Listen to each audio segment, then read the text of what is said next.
I'm standing in front of this beautiful tall ship, the Star of India, as I begin my trip to India, where I'm leading a retreat on Ayurveda. Ayurveda is this beautiful science that has always understood that the key to health is good Agni. Agni is a Sanskrit word that means fire, or it gives us ignite. You could think of it that way. And what Ayurveda has understood is that through the fire in the belly, we optimally digest our food. And when our food's optimally digested, we have good energy, radiance, strength. There's actually science now that shows that we as human beings have been able to cultivate the cultures, the civilizations, all the great genius things we've cultivated over the thousands of years, thanks to the discovery of fire. It's once we started cooking our food that our brain started developing the way it's developed into these, well, you have a genius brain.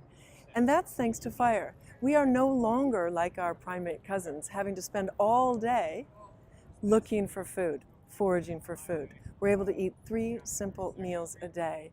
It's this kind of understanding about Ayurveda, using fire appropriately, eating appropriately, understanding the time of day, understanding how you work and that you are a genius. That's what I love about Ayurveda, and that's why I want to share it with the world, and that's why I wrote this book. Ayurveda Cooking for Beginners is available now on Amazon, and I thank you for your order.